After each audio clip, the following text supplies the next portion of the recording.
The Bible says that in the beginning God created the heavens and the earth.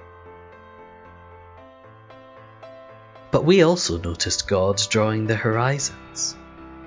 With a steady hand, they pulled the ink across that liminal space between the heavens and the earth, a tissue-thin line where earth meets heaven and we may meet God.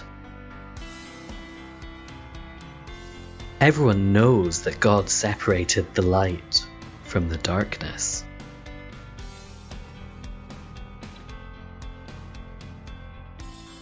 We also found God smiling as they swirled darkness into the light, creating the dusk. Later, we heard God laughing as they sparked light in the darkness, the most beautiful sunrise emerging from its hiding place. Everyone knows that God separated the land from the seas. But when we clamber joyfully through rock pools, or paddle at the shoreline, feeling the wet sands between our toes, we marvel at the way God mixed land and sea together at the margins.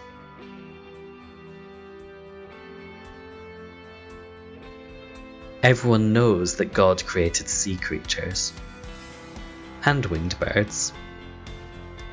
My favourite animal is the penguin. As I record the story of creation, should I put the penguins in with the winged birds or with the sea creatures? And what about the seahorse? Does it have a place in this wonderful tale? Some people say that God created mankind in his own image. Male and female, he created them. So now I'm seriously angry, and maybe God is too, because someone made God he when it should read they, because perhaps the plural terrifies them. And the neutral, well, that just doesn't fit into their hierarchical frame. Someone changed humankind into mankind to uphold the patriarchy, and you know what? They split the androgyne into two prematurely because they were focused on standing out from all of the other creation myths. Oh, and because they wanted to make sure that people didn't think it was okay to be trans, like me. And God says that the writers missed bits out, because when God looks at the horizons, and the sunrises, and the rock pools, and the penguin and the seahorse, and people who are androgynous and trans and intersex and non-conforming, like you and me. Not only does God say, these are good. God says we are beautiful. And God is so filled with pride that they can't hold back the tears.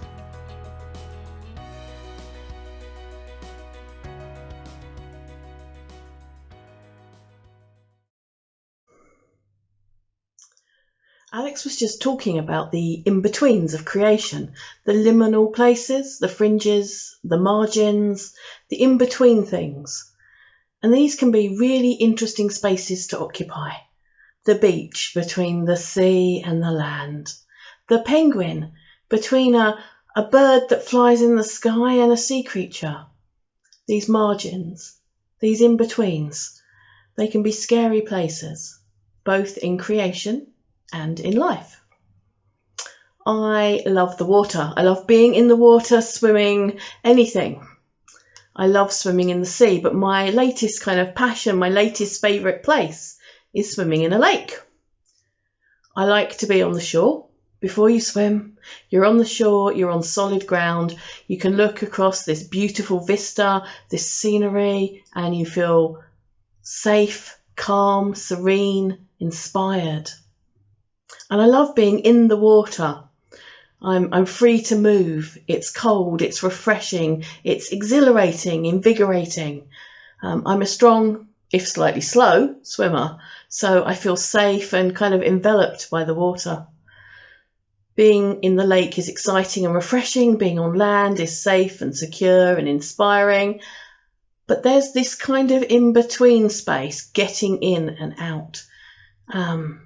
That's a bit trickier. Where the land meets the water, it all gets a bit trickier. There's a man-made slope down into the lake. And there's this point, a few feet out, where it's not deep enough to swim yet, but the concrete has got covered and been covered in water for so long that it's quite slippy. It takes all my concentration to walk down that bit. I can't worry about work stress anymore because my whole mind is on what's going on with my body, with the water. Because if I start thinking about something else, I'm going to face plant into freezing cold water, and that's not really the experience that I'm looking for.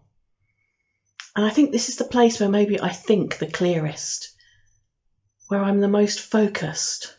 I'm paying attention to my surroundings, to my body, and not worrying about other things. It is a dangerous space, but I think I need it. And I think I need to be in those dangerous spaces sometimes with God. Sometimes I feel myself kind of pulled into those fringe spaces with God, because there perhaps my attention is more focused. I'm more aware of what's going on, and perhaps I think better in those liminal spaces, marginal spaces, penguin spaces. As Christians, we need to take those risks and be in those in-between spaces.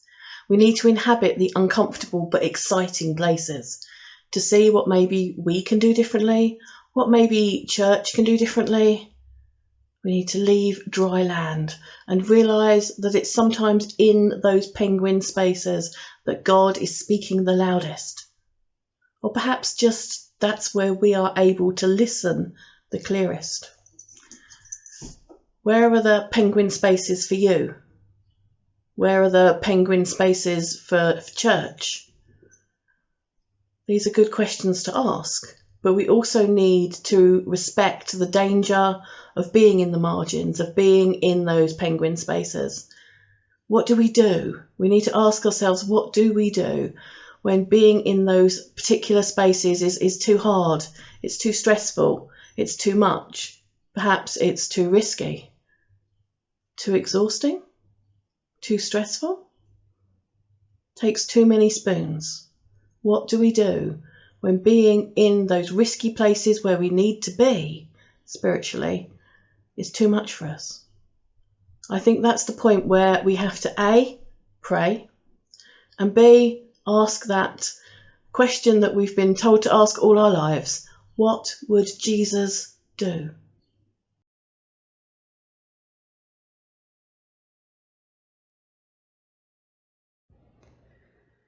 A lot of us are great at praying for others, but not as good at remembering to pray for ourselves. So today I'd like us to pray for ourselves. Today we've spoken a lot about how we hear God in nature.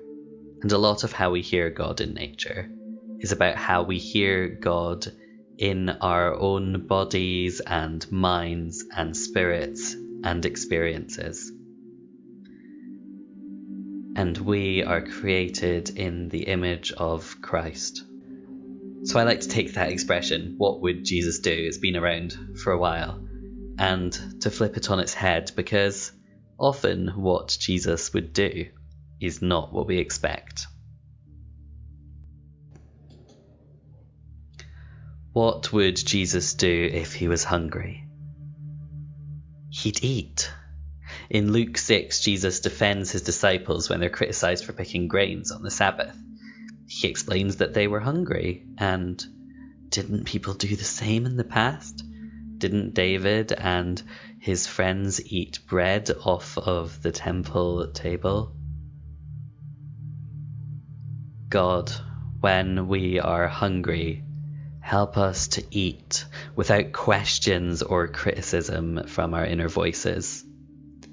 When we are literally hungry, help us to eat without asking questions about calories and weight. When we're hungry for justice, help us to act without asking questions about what people will think. When we're hungry for love, help us to seek love from those who will give it freely.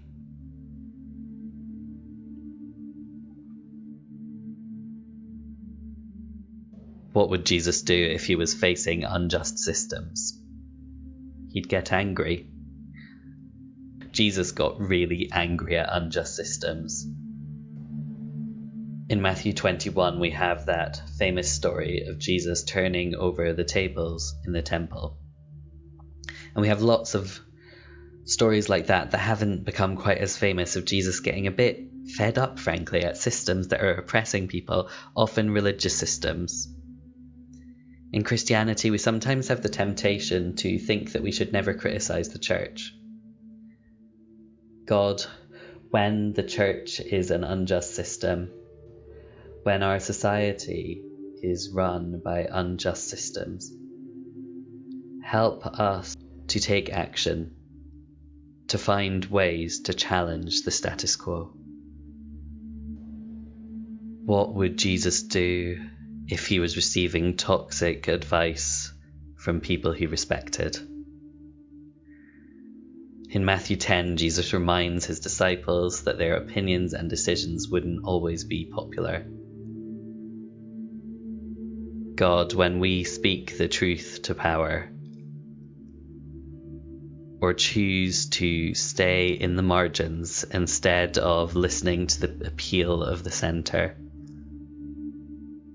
when we say things that are unpopular but true, when we make decisions that others question,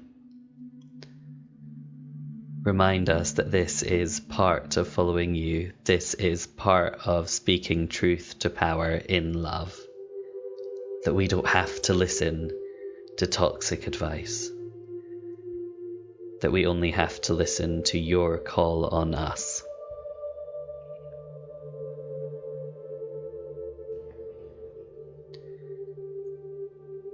What would Jesus do if systems or people were trying to control him?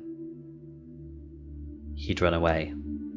In Luke 2, we read about Jesus running away from his family, but there are lots of less obvious examples. Jesus doesn't let other people control him. Control is not of God. Be free. Run away from systems and people that try to control you. What would Jesus do if he was just tired? He'd have a nap. In Mark 4, Jesus naps while the disciples are getting all worked up about a little storm. Jesus, faced with stress, knows to rest. God, help us to follow Jesus' example, to rest when we need to find the space to sleep in the knowledge that you're in control, not us. The world won't end if we just take some time to have a nap.